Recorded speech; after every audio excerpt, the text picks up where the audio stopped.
You ever notice how some people just don't post? Like at all. They have an account, sure. Maybe they'll like your stuff once in a while. But their grid? Empty. Their stories? Quiet. And while everyone else is out here curating their highlight reel, they're just living. And honestly, they might be onto something the rest of us missed. Think about the last time you almost posted something. You took the photo. Maybe you even wrote the caption. But then you stopped. Something in your chest tightened.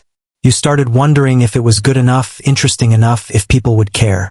So you deleted it. Saved it to drafts.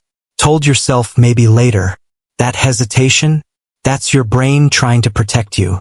Because here's what's actually happening in that moment. Your mind is doing this brutal calculation. Scanning through every possible reaction. Will they think I'm bragging? Will they think I'm boring? Does my life look as good as theirs? And suddenly, sharing a simple moment becomes this high-stakes performance where you're both the actor and the critic, and the audience gets to decide if you're worth their double tap. There's this idea from a sociologist named Irving Goffman. He said we all wear masks depending on who's watching. Your work self is different from your family self, different from your friend self. That's just being human.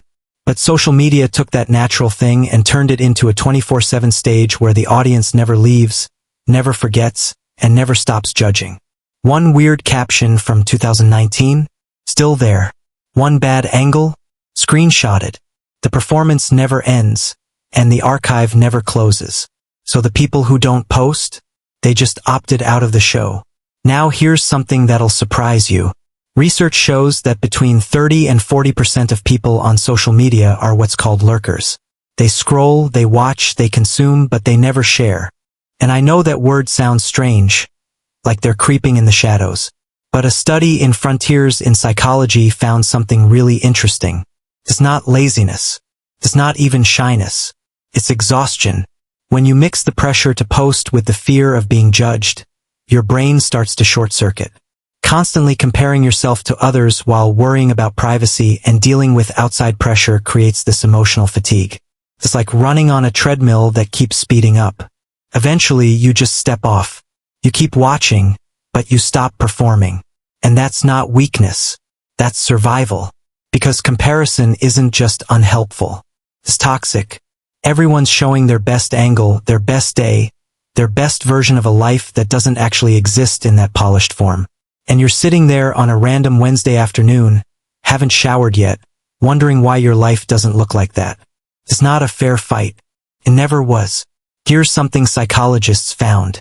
Humans thrive when they feel in control of their own choices, when they're acting because they want to, not because they have to. Social media is the opposite of that. It's a validation factory where your worth gets measured in metrics, where your confidence becomes a number that changes every time you refresh. People who avoid posting aren't running from connection. They're protecting their autonomy. They're saying, my value doesn't depend on whether strangers on the internet approve of my breakfast. And here's the thing. People who are secure in themselves, who don't need constant approval, they just don't feel the need to post. Their self-esteem isn't hanging by a thread tied to notifications. They'll scroll because they're curious, because they want to stay updated, but they stay silent because they understand boundaries. Because they know the difference between sharing and performing. Think about someone you know who barely posts. When you see them in real life, are they miserable? Are they disconnected and lonely? Probably not. They're usually fine. Sometimes they're better than fine. Because they're actually living their life instead of stopping every 5 minutes to document it for people they don't even talk to. But here's the trap most people don't see coming. Even when you know social media is fake, even when you understand it's all curated and staged, your brain still falls for it. Psychologists have discovered that just scrolling, just passively browsing, automatically triggers social comparison. You see someone's promotion, their engagement ring, their vacation, their body, and even though you consciously know it's filtered and planned and probably sponsored, the damage is already done. Your subconscious doesn't care about context. It just registers. They have something I don't. People who don't post avoid that constant psychological assault. Not because they're fragile. Because they recognize the game is rigged. Why would you voluntarily enter a competition where everyone else controls the lighting, the angles, and the entire narrative. And then there's this whole group of people who will binge YouTube for hours but won't touch Instagram or TikTok. They'll watch a 3-hour video essay about something obscure, but they won't post a single photo. Why? Because YouTube doesn't demand performance from them. It's pure consumption. No one's keeping track of whether you liked the video. No one's wondering why you haven't uploaded in 6 months. You're just watching, learning, existing. It's a relationship with content that has zero social pressure. All the entertainment, none of the anxiety. They found the cheat code. There's another layer here. People who avoid social media tend to have fewer friends, but way deeper relationships. They'd rather have 5 people who actually know what's going on in their life than 1,500 people who like to post once. And the research backs this up hard. Quality friendships are a far better predictor of happiness than quantity. 10 real conversations where someone actually listens beat 1,000 reactions from people who are half paying attention while they scroll. But here's what's fascinating. Not posting doesn't mean not caring. These people are often incredibly observant. They notice things others miss. The shift in someone's posting pattern. The tone change in captions. The story someone's building that's just slightly off. They're not checked out. They're paying very close attention. They just do it quietly. They prefer understanding over performing. Thinking over broadcasting. Depth over noise. Psychologists talk about 2 kinds of self-awareness. There's public self-consciousness, which is constantly worrying about how others see you. Then there's private self-consciousness, which is actually thinking about your own thoughts, your own values, your own internal world. People who don't post lean heavily toward the second one. Instead of asking, how will this look? They ask, how does this feel? And that's not overthinking. That's emotional intelligence. When you're not spending mental energy managing your public image, you have space for actual self-reflection. For asking hard questions. For building an identity that doesn't need an audience to exist. And that creates something rare. A sense of self that's stable, that doesn't collapse the moment the notifications stop. Here's what people misunderstand. Choosing not to post isn't the same as hiding. It's not about fear. It's about power. The saying, my private life is valuable enough that it doesn't need to be shared for strangers to consume. It's realizing that some experiences actually get worse when you perform them. That sunset is more beautiful when you're not trying to photograph it. That conversation is more meaningful when you're not mentally drafting the caption.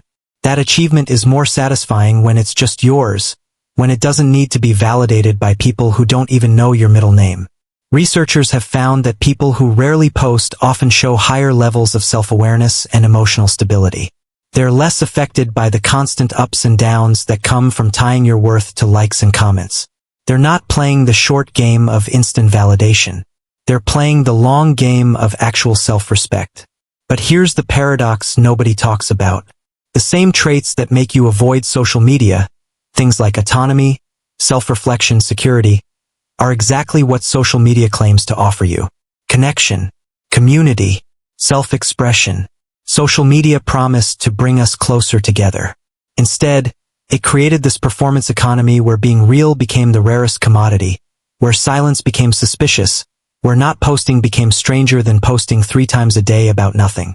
The people who opt out aren't rejecting connection. They're rejecting the terms. They're saying, I'll connect, but on my terms, in real time, without the performance, without the permanent record, without the anxiety. So here's what I want you to sit with for a second. What if the people who don't use social media aren't missing out? What if they're not behind? What if they figured something out first?